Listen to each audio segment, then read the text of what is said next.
This week on The Splash, we relive the fun of the food truck rally, then a lesson in leadership, and later, bringing the library into the future. The Splash is a production of Civic Center TV. We're a news magazine that covers everything from local news to feature stories, all so that we can bring you the latest from the greater West Bloomfield area. And now, let's dive into The Splash. Welcome to The Splash. I'm Brooke Allen. Thank you for being with us. For the second year of the Food Truck Rally, West Bloomfield Youth Assistance and a group of community organizations built upon the success of the first annual event to create an exceptional experience for residents, visitors, vendors, and more as they turned an event into a tradition with excellent music, activities, and of course, food trucks. Our community spent the first night of their weekend together, enjoying each other's company while taking in a little of greater West Bloomfield. The effort served as a massive fundraiser for West Bloomfield Youth Assistance, showing our community's ability to come together for a worthy cause and help other people both now and into the future.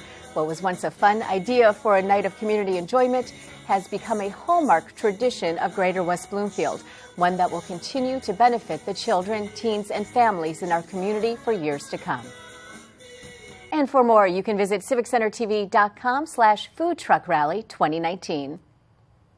The West Bloomfield Chamber invited members and the community for a conference recently, introducing them to an expert in an effort to build upon their established roles as leaders. Lawrence Nyland has the story.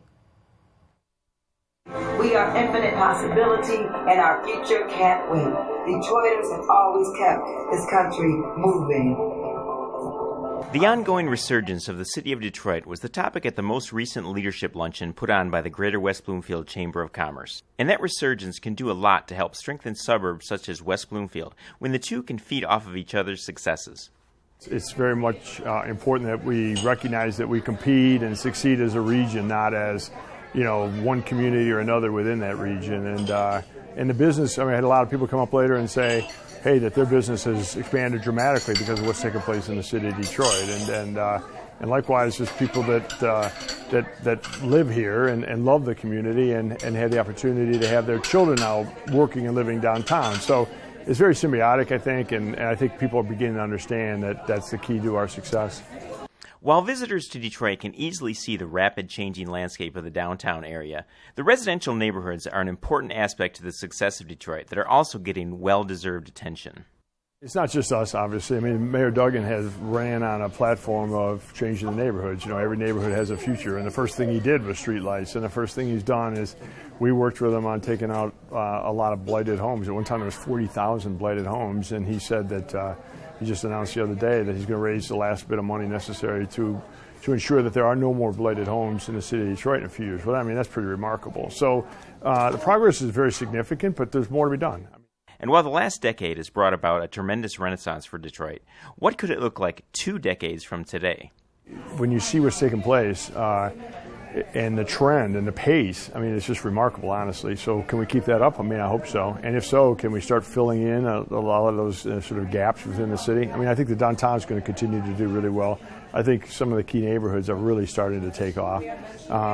Schools are being worked on. A lot of the infrastructure is in place. So I think we're going to see a much larger city from a population standpoint. Are we going to be back to 2 million people? Maybe not, but I think we'll be at 1 million people. We'll be at a city that's sustainable, with a city that works together and plays together and socializes and in an effective way and in a diverse way. So I think a lot of things are changing relative to our history, and I think that's going to continue. Reporting for The Splash, this is Lawrence Nyland.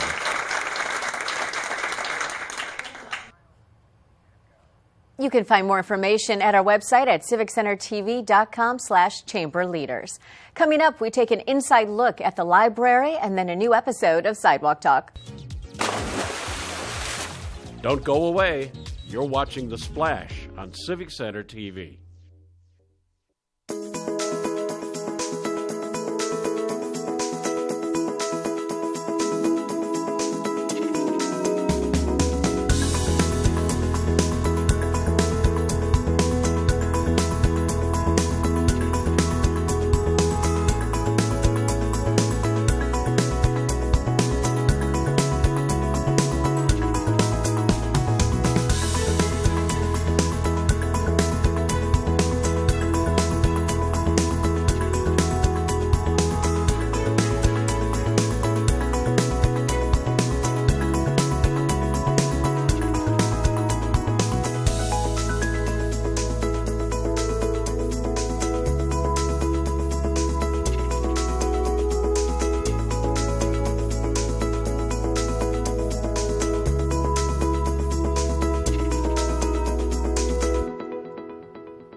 Now, back to The Splash on Civic Center TV.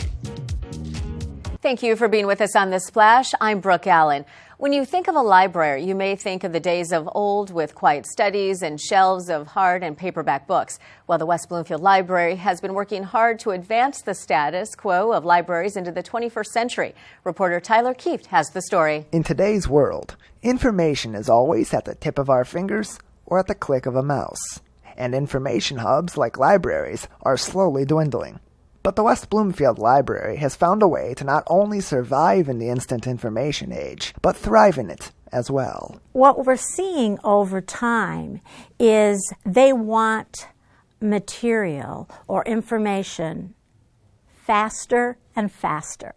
Before, we would say, well, we can get that book, it might take 2 weeks, or we can research and get back to you. Now, they want the books instantly, they want the information instantly. When I think about what libraries were able to provide a decade ago, they did have some of the same resources, but they weren't as easy for people to access. But what most digital resources provide today is access from wherever the patron might be. To keep from falling into the same fate as many libraries across the country, the West Bloomfield Library has focused on how residents consume media and found ways to make that media even more convenient for its patrons. When our residents are entrusting us with their tax dollars, they have expectations that we're going to deliver on their wants and their needs. So when we're seeking out new resources, we want to be sure that it's not something that, they're able to get for free somewhere else. We've always been ahead. We've been proactive. So we were one of the first ones to have ebooks. We were the first library, one of the first libraries in the area to have internet access for the public. So I think that if you looked at us compared to others, that we have a really proactive stance. And that proactivity pays dividends in keeping West Bloomfield residents flowing through the library's doors. We're all together on a page, on the same page, to work towards our mission. And our mission is to inspire, educate, empower, and enrich the lives of our diverse community. And so technology has been a great tool for that. But also, we still have those books that everybody loves to read. Because here in West Bloomfield, when you look at our just under 3 million circulation a year of materials, the majority of those materials are still the book. Reporting for The Splash, I'm Tyler Kieft. To know more on this story, you can visit civiccentertv.com/librarytech.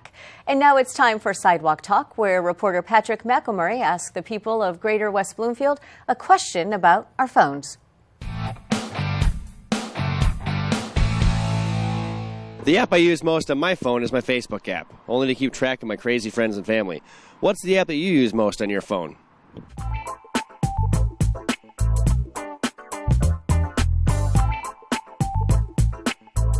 I use the internet because I'm always looking up stuff. Information at our fingertips. We love it. That's what we love to be in the future. That's correct.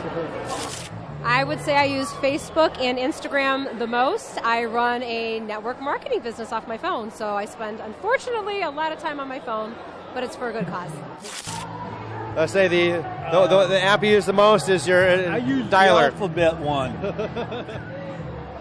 I'm glad to see those are still around. Oh, they've been around for years. I thought my dad was the only one that still had one of those. This is the military kind, and it works really good. Oh, yeah. Probably Facebook, just to pass time. Plus, it keeps tabs on other people's lives. Yeah, basically. It works. Snapchat, because I feel like most people go on that. At least my friends, most people go on that, so that's how I communicate with everyone. Yeah, it works. You get to see the pictures in real life, too. Exactly. What app do you use the most on your phone and why? Facebook, because I can spy on people and see what they're doing. It's good to know what they're doing without even having to talk to them. That's right. That's why I keep trying to touch my cousins. Snapchat, because I post a lot of pictures of my baby. Plus, you can see what everyone else is doing, too. Exactly. Do you have your location on? Yes. Turn it off. You don't want anyone seeing that. Well, the most I think I use the weather app because not only for this picnic, when I talk to my family, my friends in Poland, I want to know how the weather is there. They ask me what the temperature is here, and it's very useful, that app. It keeps the things informative. That way you don't have to stick your finger out the window and guess. Exactly. You know what's going on around the world. I even have on this app, on the weather app, my little tiny village in the southern part of Poland. Right. Shows me the weather hour by hour. I'd probably honestly say my banking app, and that's because I spend way too much money. It's handy, though. Yeah, oh, absolutely. You want to do those overdraft charges will hit you. I know from experience. Absolutely. Yeah, they hit you. For Civic Center TV in West Bloomfield, I'm Patrick McElmurray, and this was Sidewalk Talk. For more episodes of Sidewalk Talk on demand, visit civiccentertv.com/sidewalk talk. And now it's time for the Civic Center TV event update. We provide you with upcoming events around Greater West Bloomfield. And for more events coming up, visit civiccentertv.com/events.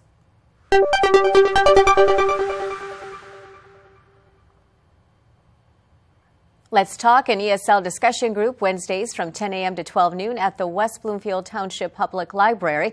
Anyone learning English or who wants to improve their skills is welcome during this English language discussion group. A tutor from the Oakland Literacy Council will facilitate the conversation and help all who attend become stronger with their English language skills.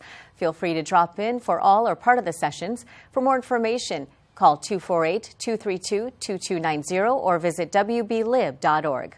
Passport Day at the Clerk's Office in West Bloomfield, the second Wednesday of every month from 7 a.m. to 6:30 p.m. The Clerk's Office is offering passport application services so you can get your new passport or first passport. For more information, visit wbtownship.org. Summer reading is kicking off at the library. Join in for a fun summer day that includes bounce houses, airbrush tattoos, carnival games, and a special appearance by the one and only Spoon Man. Happening from 11 a.m. to 4 p.m. at the Public Library on June 15th. Admission is free, and for additional information, visit westbloomfieldlibrary.org. Also happening at the library, a concert by the Music Lady on June 17th from 10:30 a.m. to 11:15 a.m. You and your child can sing, dance, and have fun at this high-energy acoustic concert. Cost is free, and for more information, go to westbloomfieldlibrary.org. Another Food Truck Tuesday is upon us on June 18th, featuring Ya Eat Yet. Food trucks will be located at the Recreation Activity Center parking lot of the Civic Center complex. The event will last from 11:30 a.m. to 1:30 p.m. Admission is free, but the food is not. For more information, go to wbparks.org. Come visit the demonstration kitchen at West Bloomfield Hospital for marvelous marinades and the thrill of the grill. Happening June 18th from 6 to 8 p.m. You can discover how the bounty of the garden meets the sizzle of the grill. Food experts will show you how to make healthy and flavorful foods, summer foods with easy-to-make recipes. Cost is $20 a person or $20 for two. And to register or for more information, contact Kelsey Bray at dk@hfhs.org. Dispose of prescription drugs with Operation Medicine Cabinet. Happening year-round in West Bloomfield, Kego Harbor, and Orchard Lake, and takes place at the police departments of the three communities. Disposing of drugs is completely anonymous. Open 24/7 in West Bloomfield, Tuesdays and Thursdays, 9 a.m. to 2 p.m. in Kego Harbor, and Monday through Friday, 8 a.m. to 4 p.m. in Orchard Lake. For more information, visit oakgov.com or call your local police. And that's this week's highlights. You can find more events online at civiccentertv.com/events and see everything going on in the greater West Bloomfield area. We're going to take a short break, and when we come back, we'll be speaking with Kelly Hyer, Vice Chairperson of West Bloomfield Youth Assistance. Don't go away. You're watching The Splash on Civic Center TV. Civic Center TV is your home for everything greater West Bloomfield. Here you can tune into community programming such as our weekly news magazine show, The Splash, as well as coverage of local events and meetings in Kego Harbor, Sylvan Lake, Orchard Lake, and West Bloomfield. You can also watch all of your local programming online anytime at civiccentertv.com. Civic Center TV, television that's close to home.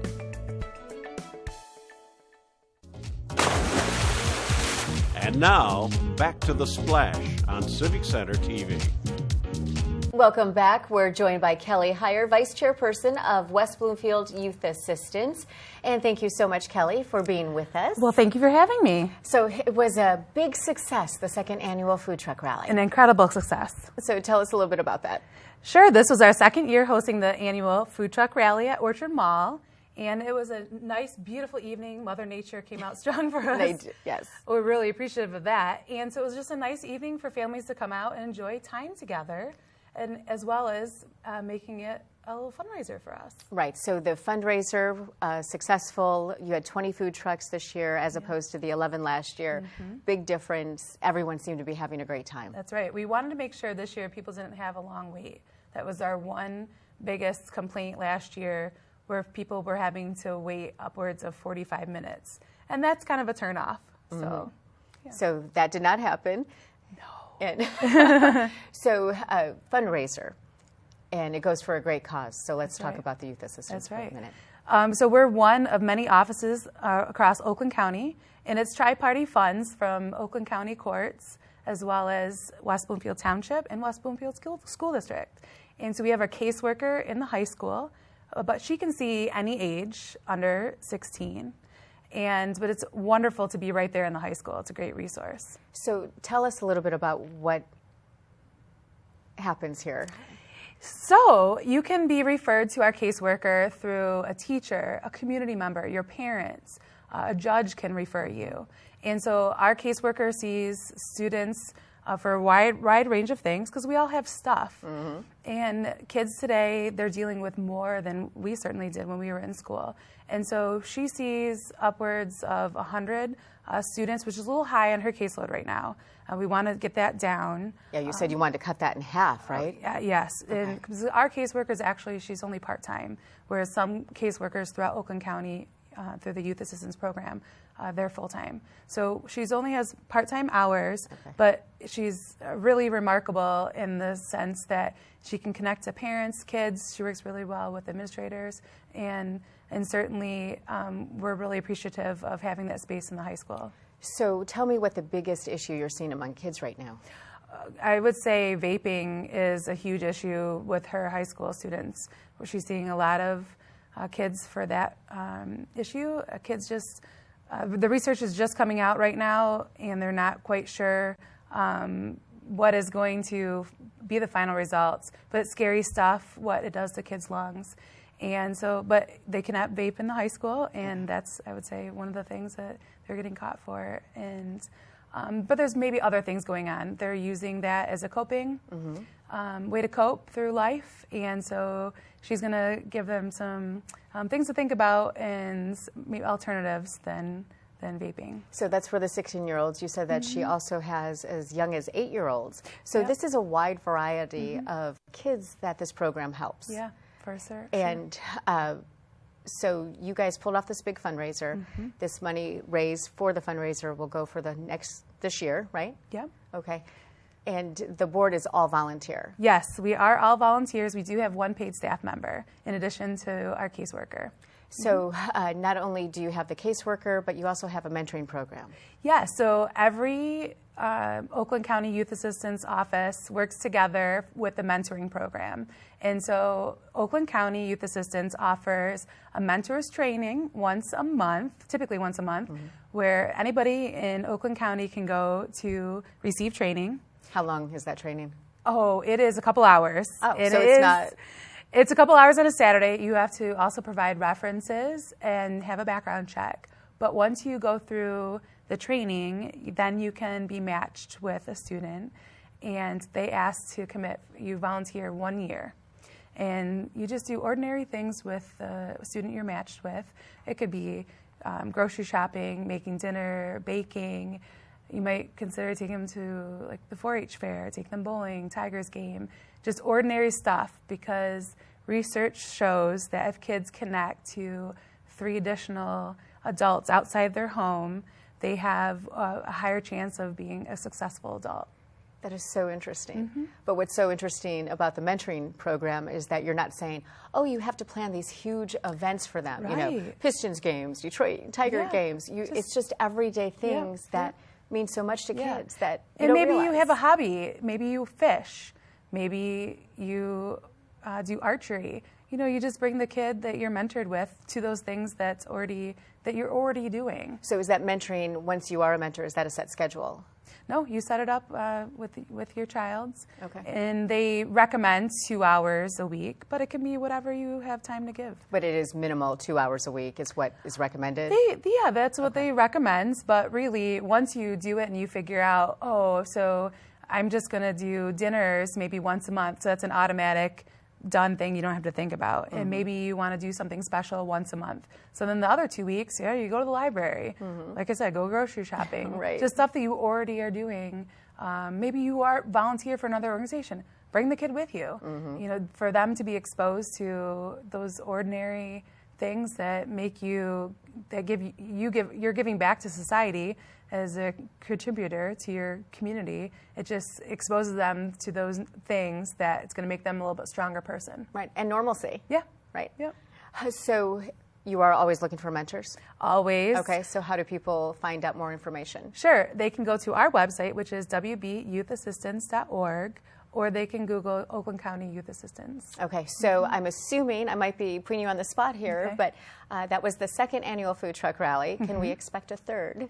Yes, we are having our wrap-up meeting shortly to make all those important decisions. But based on the board of directors' feedback and the community feedback and our current sponsors and our host, Orchard Mall, it does look like that a third annual is already in the works. That's perfect. You know, it was such a neat event because there were so many people there. And I mean, there were dogs there. I mean, it was really neat to see everyone out in the community. And everyone says, you know, well, West Bloomfield doesn't have a downtown area. But for that night, it certainly did. Didn't it feel that way? It did. Yeah. It most certainly did. Yeah. Well, thank you so much for joining us today. welcome. We appreciate everything you do, and we look forward to next year. Lovely. And we've been joined by Kelly Hyer, Vice Chairperson of West Bloomfield Youth Assistance. And on this week's episode of Minute with Nature, we learn how to be better friends to our environment.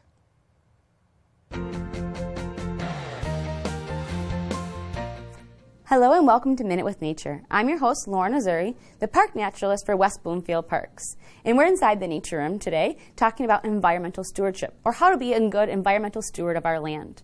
Well, what is stewardship? It really just means the job of supervising or taking care of something. But because we're talking about environmental stewardship, we're talking about taking care of the earth. Have you ever heard of Aldo Leopold? He's a really famous person who is an environmental steward, and he actually championed the concept of environmental stewardship. And he defines it as dealing with man's relation to the land and to the animals and to the plants which grow upon it. So environmental stewardship really encompasses all of the earth, the plants, the animals, and the land, as Aldo Leopold tells us. So how can you be a good environmental steward? One of them is planting native plants. Native plants are beneficial to our ecosystem and all the animals that live here. So if you're going to plant a garden, think about trying to plant natives. Make sure you're using less fertilizer and less pesticides, or none at all if possible, because that does affect our environment negatively. You can also contact resource managers, like some of our West Bloomfield Park staff, for ideas on how to manage your property in order to make it more ecological friendly and more open to the environment and choices that can help animals.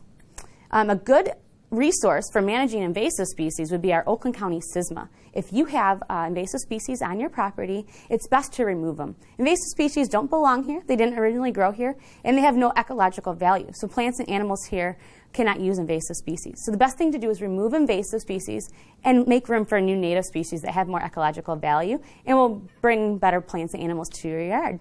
Oakland County SISMA can help you do that, and they have great resources for you. If you contact the Oakland County SISMA, they can give you in touch with good contractors that are trained in this kind of management practices, as well as if it's a smaller scale and you can handle it on your own, the best way to do that as well. You can also volunteer for our park cleanup event or a garlic mustard pull. And then, of course, all the other choices that you make on a daily basis that can help you be a better environmental steward. By recycling and reducing the waste, all of those are great ways to be an environmental steward. And that's your Minute with Nature. For more episodes of A Minute with Nature, visit civiccentertv.com/MWN. And now it's time for our final segment, Person of the Week, where we celebrate the people in the community who are inspiring and providing toward others. And this week's recipient is Gina Gregory, president of the Greater West Bloomfield Historical Society. For many years, Gina Gregory has been the face of the Greater West Bloomfield Historical Society. A dedicated leader with a passion for our local history, Gina works exceptionally hard to create genuine bonds between the people of Greater West Bloomfield and our extensive local history. You will see Gina at most every Historical Society event, including their monthly open houses, as well as a number of community events. Not only does she have a passion for preserving history, she holds a certain love in her heart for being a part of it. Gina is known for her kindness, patience, intellect, and her leadership, and it shows in the incredible work, a labor of love seen in every exhibit and every activity through the Greater West Bloomfield Historical Society, which is why Gina Gregory is our Person of the Week. If you know someone who's making a positive difference, let us know. Send an email to thesplash@civiccentertv.com. We want to congratulate and acknowledge those making a difference in our community, and we appreciate your suggestions. Well, that's it for this week's show. You can watch new episodes Mondays at 5:30 p.m. Civic Center TV on Comcast 15, AT&T 99, and online in HD at civiccentertv.com. Follow us on Facebook, Twitter, and YouTube at Civic Center TV. And for more Metro Detroit news, you can listen to me and Greg Bowman weekdays from 2 to 7 p.m. on WWJ News Radio 950. For all our friends in Sylvan Lake, Orchard Lake, Kego Harbor, and West Bloomfield, I'm Brooke Allen. Thank you for watching The Splash.